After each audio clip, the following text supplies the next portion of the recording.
So here I am, midweek 2 of my quest to become a kick-ass kite surfer in the next year, and to be honest, it's back to the drawing board. Suffered a few fairly, I wouldn't say major setbacks, but certainly setbacks. Right knee, right shoulder, both knackered to the point where I really can't kite surf on them at the moment, and I'm really having a tough time with recovery. Literally, I'll go out and I'll do some exercise, and it will take me 2 or 3 days to recover afterwards, and that's aching muscles, just general kind of lack of energy, and it also really affects my sleep, which obviously has knock-on effects onto the other things as well. Now I'll go into more as to why that is affecting me so badly, and maybe if it's affecting you so badly as well, one of the possible causes for this. But I want to talk a little bit about how I know that I'm not ready to train before we do that. So the first thing I want to talk about is something called heart rate variability, not to be confused with heart rate. Heart rate is literally how many times your heart beats a minute. Heart rate variability is the pattern of those beats. Now most people believe that the heart is supposed to beat at an even rhythm. So if you were listening to it, it sound like ba-boom, ba-boom, ba-boom, ba-boom. However, what we've realised is that actually the heart is supposed to have a variable rhythm. So it's supposed to sound more like this, ba-boom, ba-boom, ba-boom, ba-boom, ba-boom, ba-boom.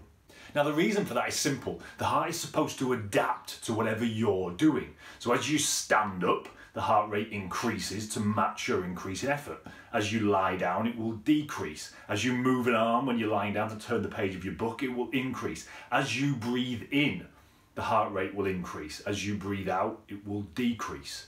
So the heart rate should be changing all the time, and the more adaptable, the more variable your heart rate is, the fitter you are in general. It's a better measure of health, and this has been linked to all sorts of health benefits, from longevity to physical fitness to resistance to cancer. So it really is one of the key markers that people are using these days to measure general health and fitness. Well, so what? Why is that important to me? Well, because heart rate variability over a series of days is a very good way of measuring your readiness to train. Simply put, if you go out and you train really hard in the gym one day, and you come back and you go and train the next day, how do you know if you're fully recovered? I've been banging about recovery all week. How do I know that I'm not recovering properly? Quite simply, heart rate variability. If you saw my earlier video, earlier in the week, you'll see the one I did on recovery and how you need to allow for that phase of recovery, because that's what gives you the overcompensation, which leads to us getting stronger. So how do you know when you're there? Well, you can rely on subjective feelings. Does my body feel like it's ready to exercise? And for some people, this is really good. For some people who are really in touch with their bodies, this is a really good way of doing it. For most of us who aren't quite so in touch with our bodies, it just doesn't work. And if nothing else, it leads to these feelings of guilt. Oh, I don't feel like it, but I know I should be exercising today. Well, maybe if your body's telling you not to, you shouldn't, but you've still got these feelings of guilt right at the time you go to bed and decide to forget about it till tomorrow. Heart rate variability helps with this. What we basically do, you strap on a heart rate monitor, you take a reading from an app first thing in the morning. As soon as you get up, basically. It takes 2 minutes, take a reading. That's what's called your baseline reading. And as you go out each day, you take a reading at the same time. Now what happens? If you're overtrained, remember how we said heart rate variability, more variability is a good thing. So the higher your heart rate variability, the better. So if you've got a baseline of, let's say, 65, which is fairly average, and you train massively, and then you think, okay, wake up the next day, am I fit to go again? Well, it's quite simple. You look at your heart rate variability app and it will tell you. It's that simple. Often they give you a readiness score, so you have a score out of 10 that shows you how ready you are to train. And it will tell you quite simply, yep, today you're good to train, off you go. Now this is a really, really great way to beat the doubt and the guilt. You can look at the app, it tells you what your own body is telling you through the app. Yeah, you're ready to train, you're recovered, or no, you're not, hang on a minute, let's wait. So for me, it's not just been the way that I've felt, which quite frankly, a lot of the days has been fairly shocking, but using this app, I've been able to track my heart rate variability and just see, look, I'm in no fit state to train. Okay, so you understand about heart rate variability. and why, you know, how we can use that to see if we're ready to exercise or go kiting again, you know, in this case to go kite surfing. But why is it that I am so useless when it comes to recovery? You know, a lot of you have been posting in the comments, you know, just man up, just get out there and do it and stop whinging. And I fully appreciate the sentiment, and believe me, I wish I could. But literally, you know, the days after I've been kiting for even just an hour, half an hour maybe, I am broken for days afterwards. And you go, that shows up in my physical condition, but also on the heart rate, on my heart rate variability as well. That's telling me, look, you are in no condition to exercise. You are still deep in the recovery phase and you need to leave it a few days. So why am I such a special case? Well, I've been suffering from the last few years from something called HPA axis dysfunction, which basically is what is now referred to as the old adrenal fatigue. Now let me explain this to you a little bit more with a diagram. So what happens in any healthy body, what we should have is a normal stress response. So let's say you get cut up in traffic in the morning. Your body should release cortisol, adrenaline, these things that prepare you for fight or flight. What should happen then, though, in a normal, healthy person, is that should be a very short-lived event. You know, 15 minutes later, you've forgotten about it, you're singing away again, you know, it's the karaoke, whatever's on the radio, and you are happy as Larry once again. And all that, you know, your systems have gone back to normal. What happens increasingly, and what certainly happened to me, is that you are under stress all the time. And look, if this can happen to me as a kitesurf bum, do you think it can happen to you? And that's why I'm talking about this now, because it's something that I see an awful lot in the guys that come to us, you know, holiday, learning to kite surf, things like that. Often very stressed out executives that have just managed to get 2 or 3 days to go kite surfing and they're back to the grindstone. When you have this constant stress, this chronic stress, the body keeps adapting, so it keeps releasing adrenaline and cortisol, and it just gets used to you being on this adrenal high. And the thing is, this can last for years, literally for years. I would say in me, this stage lasted about 5 years where I was stressed, but I actually felt really good because I was just pumped every day. I'd wake up at 4 o'clock, bing, pumped full of cortisol, pumped full of adrenaline. You can see on this chart, this is me rising up this initial curve, heading up to the top.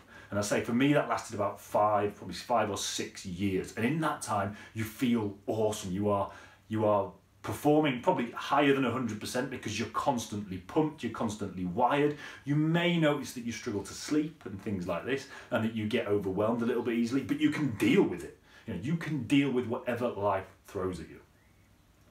However, then what happens? After an indeterminate amount of time, and this is totally based on the biology and the circumstances of the person in this situation, they start to drop off the back of that curve. If the stress doesn't disappear, if the stress is still there, they start to drop off the back of the curve. And this is where the body, an easy way of thinking about what's happening, it's not true by the way, but it's an easy way to think about it, is the body's just got tired of producing so much cortisol and adrenaline, and it just can't pump it out anymore. As I say, not entirely true, good way of thinking about it. So what happens is the adrenal levels, your cortisol levels start to drop.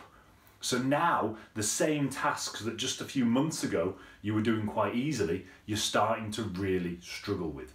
Probably at this point you're also starting to notice some other symptoms. You know, lack of sleep would definitely probably be a thing here. Just getting stressed out more easily.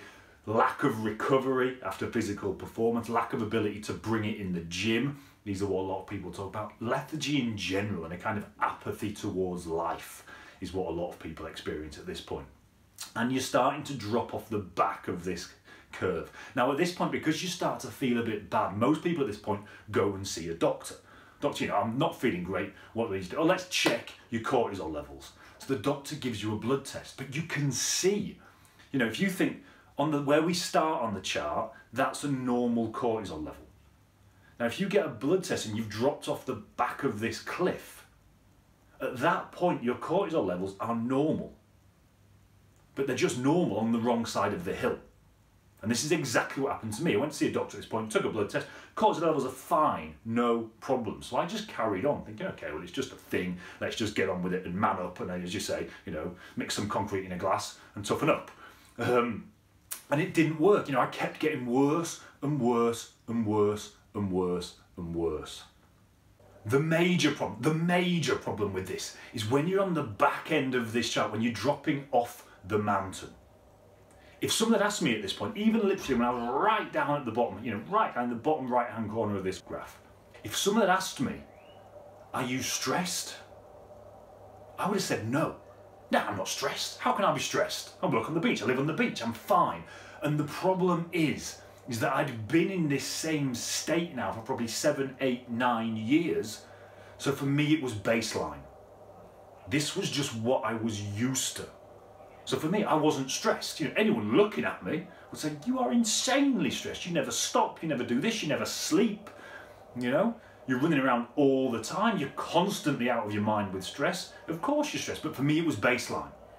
So I didn't notice it at all. And this is where the real danger lies. You know, we do questionnaires before we bring clients in. Are you stressed? No, I'm fine. Then we run a test on them and we find they are, you know, their cortisol system is just absolutely blown out of the water with stress. But still, getting them to understand that and admit it takes the test to show them, look, you know, this is what's going on inside, under the hood. And again, that's what we do, that's what we go through on the webinar, guys. Because look, what happens after this, if you don't treat this, if you look at those cortisol results the doctor's given you and said, I'm fine, you keep going down. And there's a point where you can't get any further down, and that's called death. And we don't want to get there. Now, why am I telling you this? Well, to go back to our original example, you know, I'm saying that exercise wastes me. You know, the day after I am just exhausted, and for days after that I know it's in my mood, my sleep, my appetite, my approach to life in general. And what it is, the key thing, the key takeaway here, your body can't tell the difference between these different types of stress. So your body reacts the same way to your boss shouting at you as it does to over-exercising. It reacts in the same way to chronic overwork as it does to being chased by a tiger. It's the same response. The body only has one response to stress. What most people ignore in this is these are all external stresses. These are the stresses that we're familiar with. You've also got internal stress. Now this is caused by, again, lack of or over-exercise, disease, poor diet, lack of hydration, are you not drinking enough, parasites, bacteria. All these type of things will increase your internal stress. And again, the body only has one response to stress. So as I say, guys, if that is ringing bells with any of you, please, please, please jump on the webinar and we go through it in much more detail there. But coming back to you know, the weeks ahead, I've still got 50 weeks left of this. What am I going to do? Well, the idea is to say back to the drawing board. I'm going to start again much slower. I'm going to focus on recovery. I'm going to focus on injury prevention and then injury cure and then prevention. Probably means no kiting for a couple of weeks while I get this sorted. And I'm going to work out my baseline for exercise, work out what I actually can get away with doing without tripping my adrenals. So it's going to be a very slow start, a much slower start than I was hoping for. But you know, this is biology. You know, the idea here is that I'm in this for the long term. I don't want to push it now in the first few weeks and then have to have 4 weeks off because I've just overdone it, which is in my character as well. I do know that that is what I like to do in general. So I'm desperately trying to avoid that. I'm trying to avoid me being my own worst enemy in this. So yeah, the plan is dial back on the actual sort of stressors, dial up on the recovery side of things, and I'll be going more into detail in how I'm going to be doing that over the course of the next few weeks. If you enjoyed that, don't forget to leave a like and subscribe, and I'll see you in the next video.